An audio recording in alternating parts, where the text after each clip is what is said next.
Hi, welcome back to Unleashed at Work and Home. I'm super excited today.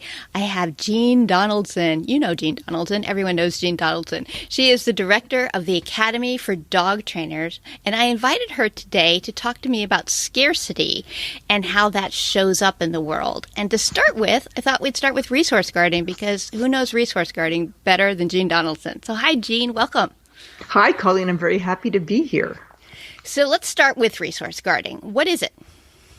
Resource guarding is a term that is basically, it operationalizes the stuff that dogs do when they have possession of their food dish. Sometimes it'll be a toy, it'll be an object or a chewy thing. Sometimes it'll be a sleeping location. They'll get on the sofa and then they threaten or aggress towards any approacher. So if a dog or a person, and sometimes they guard exclusively against people, sometimes they guard exclusively against dogs, and sometimes they guard against both approaches, they defend that resource. And it has its origin.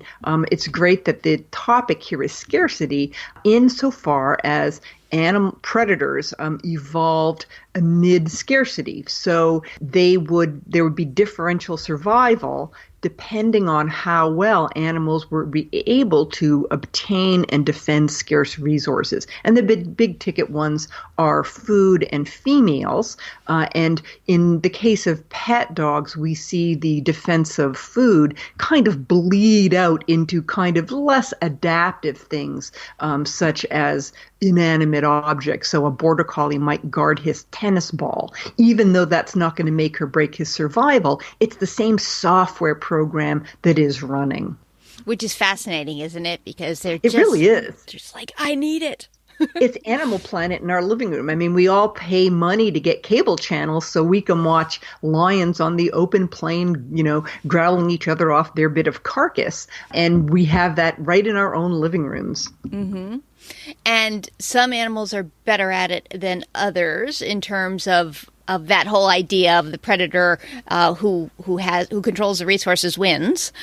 My dog would like to guard his bed against our cat, and he growls about it sometimes, and then the cat lays on top of him.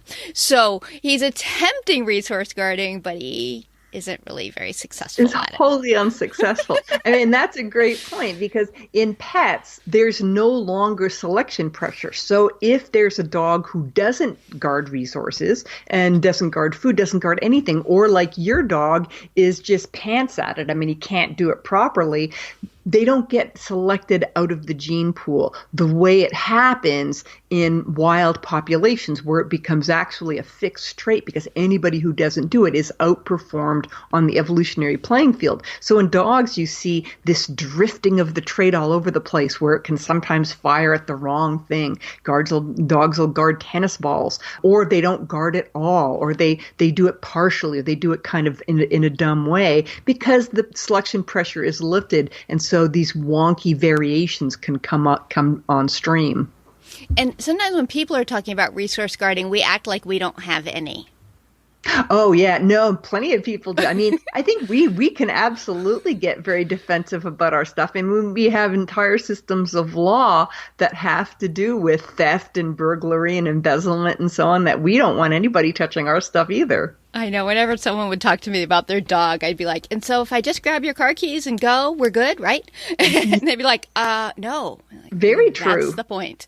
Mm-hmm. So if we're looking at it from the idea of scarcity, and then we're trying to extrapolate out toward people a little bit, what do you think is happening in our minds when we feel like we have too little?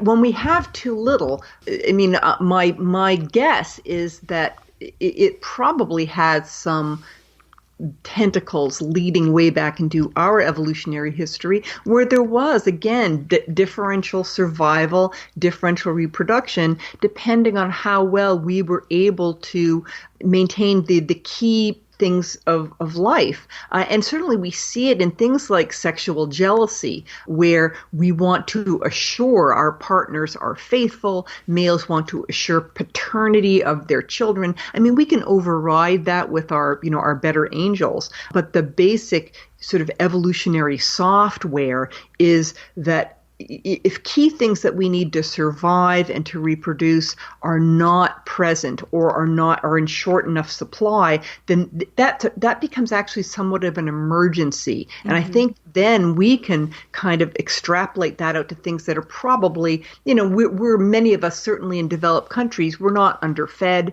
but we can sort of feel scarcity of other things. We can feel emotional scarcity. We can feel scarcity in our relationships. We can feel, sometimes people feel scarcity about food and about possessions, that people will hoard, people will shop for stuff. I mean, to me, those are all possibly related.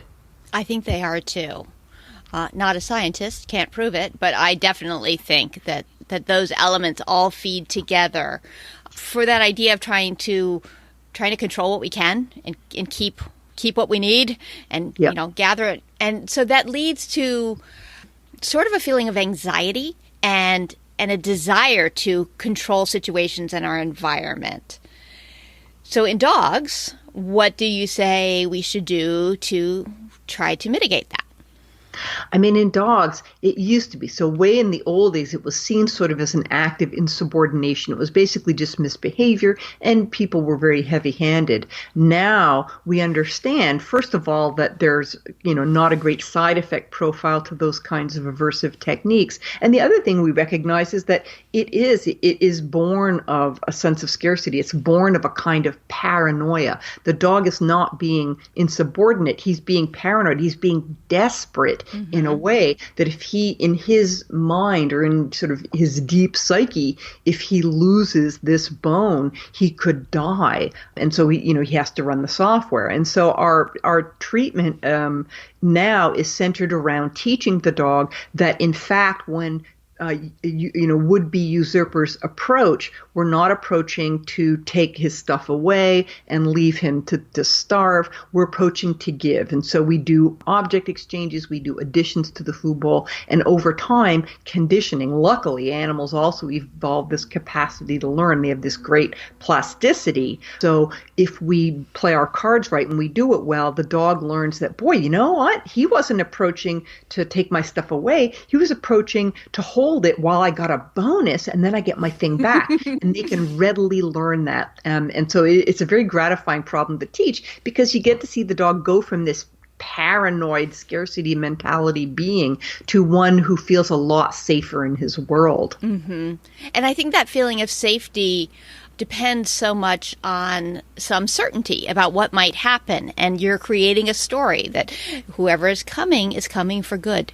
They're coming to give. They're coming to gently hold that while you have something better and then give it back. And so that piece of, I don't know what's going to happen, so I have to hang on, can kind of go away and ease. It is. I mean, isn't it great when in any way, shape, or form, and this is one example, where the world goes from being a little bit dangerous, a little bit scary, to actually it's kind of safe and it's expansive and there's plenty for everybody, and beings are actually on my side and so on. I think that's a really good thing, and I think that's we were talking a little bit before we started about burnout in trainers. And sometimes I think that, trainers don't feel very well nourished. They sort of feel as though, if they have a couple of cases that don't go well, and there's, they're not getting good support from their colleagues, that can feel very sort of depleting and dangerous. Mm-hmm. And it is dangerous because, first off, if we ever lose a trainer, that's all that institutional knowledge just walking away to go work somewhere else. Yeah. But it also doesn't help anyone for us to allow people to hit that point. Yes. Yeah. I mean, trainers are beings too. And I think because we're so self-selected to be empathizers, we tend to feel very deeply the plight of dogs. Some of us feel very deeply the plight of our clients or our students. We suffer all this vicarious trauma. And so we take that on and we forget that, we're not made out of iron. We need to do whatever it takes to keep us in the game, to keep us not just sort of surviving, but having actually a thriving career. Sometimes I worry about losing trainers to burnout, but sometimes I've seen trainers who actually seem like they're kind of on the ragged edge. They're compassion fatigued. They're barely coping. They're staying in the business, and I think they would be better off maybe going off for a while, because I don't think they're at that point serving their clients well, and their quality of life is no good. And we deserve a good quality of life as much as the dogs that we serve. Absolutely. I was talking to a nurse who works with hospitals on compassion fatigue, and she said, she always says, oh, we've all seen it happen. There are the ones who burn out and leave, and there are ones who burn out and stay. Yeah, exactly. The ones who burn out and stay are in a way scarier, because their quality of life is now nil, and they're not doing their jobs the way they should. And I think it's pretty apparent to those around them that that's how they are. And so they're not really serving their professions. And so scarcity plays a role in that too. The scarcity of time, the scarcity of energy, the scarcity of emotional bandwidth. Yeah. What would you suggest for people when they're on the edge of that? They get themselves to resources. Now more than ever, because of the internet, there's resources such as you. There's resources such as Jessica Dolce. There's books, magazines, articles, meditation, self-care resources that we have to remember that, we're not like I said, we're not indestructible. And people, and I think for everybody, it's a little bit different. Whatever it is that nourishes them and replenishes the energy that we might lose doing our work, that we find what it is and find the balance. Some people can work X amount, some people can work Y amount, and case type, what kinds of pieces of the work are you good at and do you thrive on? I don't think it's good enough to just survive. I do think that I'm hoping that the standard for dog trainers is going to become thriving, not just surviving. Mm-hmm. While you were talking, it made me think of, there is an assessment tool called the Person Activity Fit that tries to help a person figure out what activities might restore them. Are they someone who needs more nature? Are they someone who... So I'll put a link to that in the show notes, because it is true that there isn't a one-size-fits-all solution. And we sometimes talk about it like there is. Yeah. And people differ just in terms of, I just had a house guest, and she is fantastically outgoing, and she finds it very replenishing to be around people and to talk to people, even if they're brand new people. And other people need quiet time. They need time on their own. It might be with nature. It might be reading books. It might be just binge watching a show. And knowing oneself is critically important. As you say, it really is not one size fits all. What are the things that help you restore? I'm a quiet time person. I like to read. I like to sort of do things that are outside of dogs. I like movies, and I need time by myself. I need time where I'm not outputting. So much of my job and so much of your job is outputting, that I need to have a sense that I'm inputting, something, and it needs to be on a different topic altogether. Mm-hmm. And so for me, that's how I recharge. Yeah, I want to follow up on that a little bit about the something outside of dogs, because that is something I've often recommended to people, and it gets met with some resistance. I don't have any interests outside of dogs. But yeah, they think that that's all there is. Mm-hmm. Yeah. So why do you think that's so important? Do you end up nudging them very strongly and saying, you know what, try something outside of dogs? I do. It's a very sweet, gentle, no, really, give it a shot. You'll find something. There's something out there that you like. For sure there is something. Even if you have to take like halfway measures, like I'm going to learn cross stitch and I'm going to do all dog related cross stitches. Oh, okay. Yeah, that's right. That's a start. That's right. Yeah. Knit dog pajamas. Mm-hmm. But it is interesting how our brain sort of needs that time away. Needs to be thinking about something unrelated to be able to bounce back and say, oh, I have clever new creative ideas that apply that I would never have thought of when I was completely depleted. Yep. I know many people who sometimes they don't get their best ideas when they're sitting in front of the computer trying to generate it. They often do so when they're walking or they're in the shower or they're cooking or they're doing something else. It's almost as though flipping something to the back burner. The back burner does a better job than your front burner. And I certainly sometimes, think better if I'm moving, if I'm walking, instead of staring at a blank page. And so I do think that, getting, out of the dog part of your brain is good. And sometimes you get insights because, there's so many activities are ultimately sort of connected that I think you can bring something fresh to bear and just not be immersed all the time in dogs, especially if it's challenging dog stuff. I mean, some people find that their happy place is just spending time with their own dog, doing nothing too challenging. And I think, that probably is an acceptable alternative too. Mm-hmm. I do have a trainer friend who said she went around to all of the vets in her area and she said, I'm so grateful for all the clients you send me. But I would like to tell you, I like puppies too. I like easy dogs. You have to send me your worst cases. Yeah. She was like, it's lovely that you have this faith in me, but I just want to remind you, when a puppy comes in, I can help there too.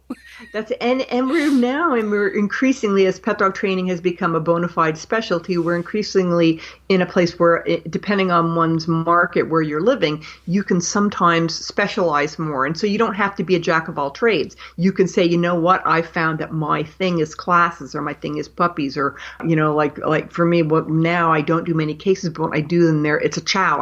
I do only chows. That's my thing. It's quite okay to specialize. And sometimes it takes some meandering around to find the specialty that is your thing. Mm-hmm. And when you say meandering, it brings to mind what you said earlier about needing to walk sometimes to get the ideas. And I'm forgetting the name of the book, but there's a book where he talks about the variables within the brain, and it's that the brain was designed to solve problems related to survival in an outdoor environment in nearly constant motion. And so that's why it really, going out in nature and taking a walk, and it's so restorative to us because our brain is wired for that. And we sit at our computer and we say, brilliance will come if I sit here indoors very still. Yeah. And our worlds can be very abstract, And I think that sometimes doing stuff with your hands, doing something physical. I mean, maybe it's working out, maybe it's playing a musical instrument, but doing something a little more physical. Dog training is physical, but there's an awful lot of thought. If we get out of sort of the abstraction, I think sometimes, that can be an interesting side hobby. Absolutely. So from the perspective of scarcity and really trying to first off acknowledge it and then move through it, what would you say are some of the things that you'd recommend for people? For dog trainers, there's a few things that they need to attend to their basics. Things like 3 square meals a day, getting enough sleep, getting exercise, being in good condition, getting disease screened, very rock bottom basic self-care, making sure that you're in a community, and it might be your professional community, it might be your friends or both, where you feel supported, where you feel validated, where you can bounce ideas around, and that might be your social setting, but also in your professional world. Do you have colleagues who will empathize? So if you have a rough day or are needing somebody to brainstorm with you, do you have that? Mm-hmm. And when you are in that environment, when you're with them, do you come away feeling better or do you come away feeling worse? To kind of make sure you've got your fingers on your own pulse, and how are you feeling? And there's no right or wrong sort of, we tend to be a bit of a guilty bunch, dog trainers, that we feel like we're not saving enough, or we're not saving them all. And, and I worry about that. I worry about dog trainers, the degree of self-care and the quality of their self-care. Yes. And I love that you described it as rock bottom basic care. And yet, I'd say a good 2/3 of the trainers I know aren't meeting those criteria. Yeah. Yeah. They're not doing it, and they don't recognize how important it is. They'll say, I don't have, I never have 2 consecutive days off, or I barely have 1 day off. And they're feeling tired, and they really need somebody to kick them in the pants and say, that's not you. It's not sustainable. You can't do that. And they might say, well, I can't because, and they'll enumerate the reasons why it just can't possibly happen. But of course it can, and it must. And getting people from that idea of feeling trapped, that they don't have any other options, to recognizing that this is not optional, is to me the breakthrough that many people need. I agree. And I think sometimes scarcity can help with that in terms of the idea that it's sort of orienting our mind toward unfulfilled needs. It's saying, whoa, wait a second. I only have so much of me to go around. How am I spending it? And sometimes we spend our me inappropriately. We're too busy helping everyone else until we completely drain. And other times we go, oh, wait, maybe I do need to take a step back and refill so that I have more to give. Yeah. And also, I mean, sort of curating one's own content. I mean, there's certainly plenty of evil in the world. There's plenty of, still bad dog training. We're an unregulated profession. There's a lot of incompetence out there. There's a lot of unscrupulousness out there, bad stories. And I find that trainers sometimes it's almost like they want to form a scrum of outrage, and they look how bad this is. Look what this trainer did. Look what this website I found. Look what this is. Look how bad this is. And and they're quite right. Yeah, that's bad. But electing to spend your finite time on Earth immersed in that, and having other people, fly the outrage. I mean, so sometimes you have no choice. I mean, you're confronted with something, and it's good to have empathetic ears. But I find that some trainers, they almost seek it out, and I'm not sure that's a healthy habit for everybody. And it's not a good use of time. I agree. It is interesting when they look at who's most at risk for compassion fatigue. First off, everyone is at risk, but the people most at risk for compassion fatigue are people who really want to do a good job. They are motivated, they have strong desire, and they're tremendously empathetic. So kind of ultra conscientious. Yeah, it's like your ideal person is also the one who is most at risk because you want a motivated person. You want someone who cares deeply and passionately and wants to move forward. But he or she is also the one most likely to go, wow, done, too full. And feel overwhelmed. I worry. I mean, I have graduates, and I get to know them very well. The program is 2 years long, and sometimes they're brilliant. I mean, and they've got the potential to be just star practitioners. And occasionally they'll have a streak of perfectionism or worry, and that's coupled with some anxiety.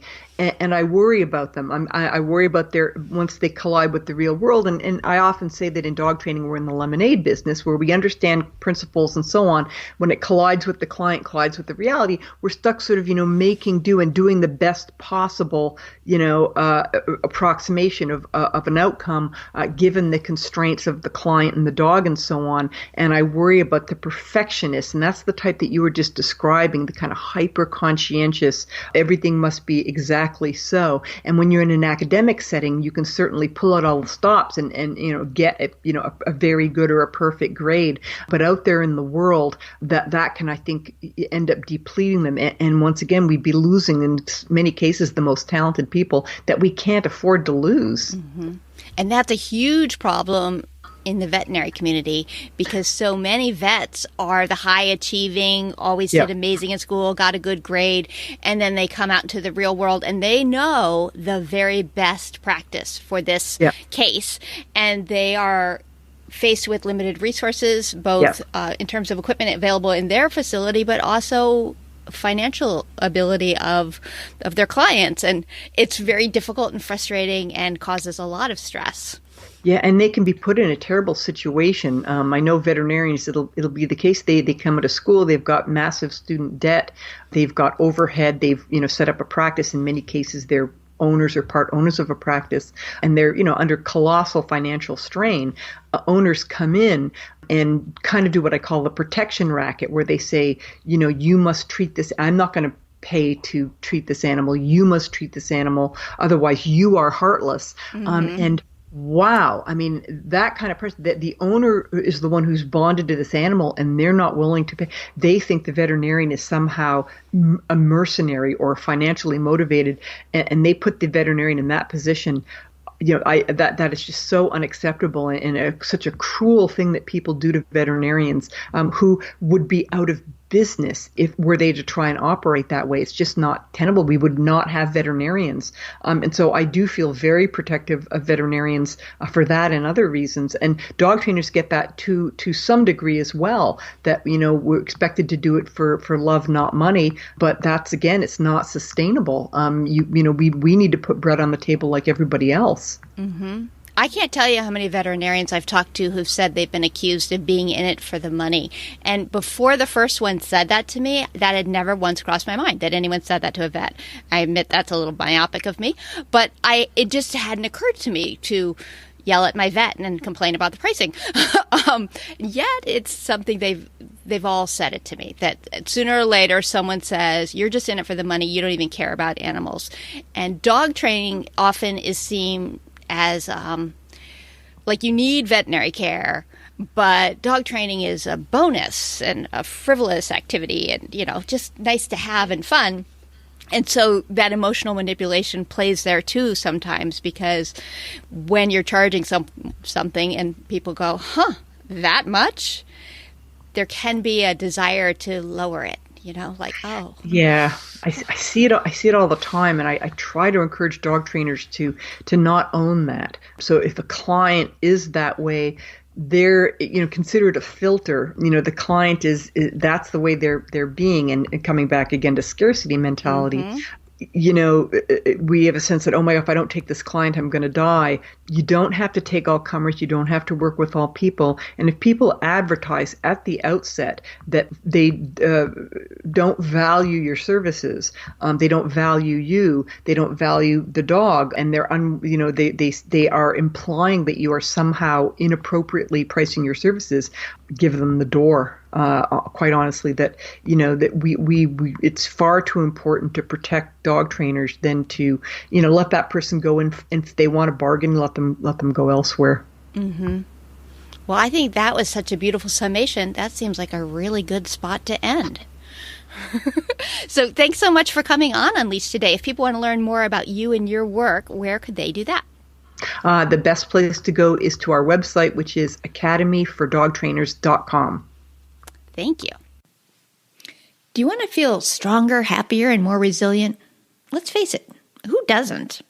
Check out the new Unleashed Resilience Skills Groups. They're online, small group sessions that are guaranteed to improve your outlook on life.